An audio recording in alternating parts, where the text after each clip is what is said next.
বাংলাদেশের রেললাইনে 3টি ট্র্যাক থাকে, কিন্তু ভারতের রেললাইনে 2টি কেন? সাধারণত রেললাইন 2টি ট্র্যাকের মাধ্যমে তৈরি, কিন্তু আপনি কি জানেন বাংলাদেশে 3টি ট্র্যাকের রেললাইন কেন তৈরি হয়? ট্রেনের বাতানুকূল কোচগুলো জানলার কাচ কেন কালো রঙের হয়? কেন বা ট্রেনের পেছনে ক্রস চিহ্ন হলুদ রং দিয়ে আঁকা? এগুলো জানেন না তো? তাহলে চলুন আজকের ভিডিওতে জেনে নেওয়া যাক।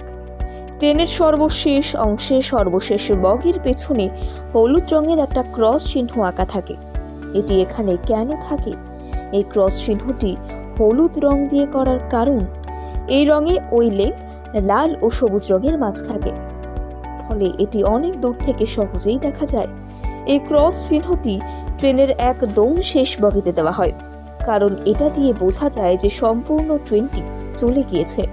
মাঝখান থেকে কোনো বগি আলাদা হয়ে যায়নি। মূলত ট্রেনের শেষ অংশ বোঝাতেই ব্যবহার করা হয় এই হলুদ রং। শেষ প্রান্তে একটা লাল বাতি এবং এলভি লেখা বোর্ডও থাকে। এলভির অর্থ লাস্ট ভেহিকল। ভারতে যেখানে রেল লাইনের জন্য 2টি ট্র্যাক রয়েছে, সেখানে বাংলাদেশে 3টি ট্র্যাক থাকে। কিন্তু এমনটা কেন? বাংলাদেশ সরকার তাদের রেল নেটওয়ার্ককে আরো বিস্তৃত করতে চাইছে। এখন সেখানে মোট 2855 কিলোমিটার রেল লাইন রয়েছে। এর মধ্যে 1838 কিলোমিটার রেল লাইন মিটার গেজের, অন্যদিকে 682 কিলোমিটার রেলপথ ব্রড গেজের। বাংলাদেশে প্রথম থেকেই মিটার গেজের ট্রেন চলে। মূলত যখন মিটার গেজ থেকে ব্রড গেজে পরিবর্তন হচ্ছিল, তখন দেখা যায় যে যদি মিটার গেজ লাইনের পরিবর্তন করতে হয়, তাহলে রেলকে পুরোপুরি কাঠামোগত বদল আনতে হবে। শুধু লাইন নয়, রেলের লোকোমোটিভ এবং কোচগুলো পাল্টে ফেলতে হবে, যা এক প্রকার অসম্ভব। সেই জন্য এই রেলওয়ে ট্র্যাককে মিক্সড গেজ বা ডুয়েল গেজ ট্র্যাকে পরিণত করা হয়। এর ফলে এই লাইন দিয়ে মিটার গেজ ও ব্রড গেজ 2 ধরনের ট্রেন যাতায়াত করতে পারে। বাতানুকূল শ্রেণীর কামরার কাঁচ কেন কালো রঙের হয়, এবার সেটা বলি। এসি কোচের ভেতরে একটা নির্দিষ্ট তাপমাত্রা ধরে রাখা হয়।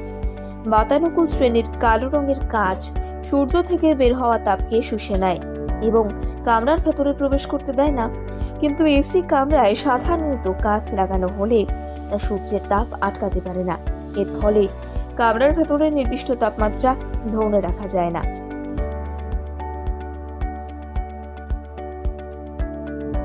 বাংলাদেশের রেললাইনে 3টি ট্র্যাক থাকে, কিন্তু ভারতের রেললাইনে 2টি কেন? সাধারণত রেললাইন 2টি ট্র্যাকের মাধ্যমে তৈরি, কিন্তু আপনি কি জানেন বাংলাদেশে 3টি ট্র্যাকের রেললাইন কেন তৈরি হয়? ট্রেনের বাতানুকূল কোচগুলো জানলার কাচ কেন কালো রঙের হয়? কেন বা ট্রেনের পেছনে ক্রস চিহ্ন হলুদ রং দিয়ে আঁকা? এগুলো জানেন না তো? তাহলে চলুন আজকের ভিডিওতে জেনে নেওয়া যাক। ট্রেনের সর্বশেষ অংশে সর্বশেষ বগির পেছনে হলুদ রঙের একটা ক্রস চিহ্ন আঁকা থাকে। এটি এখানে কেন থাকে?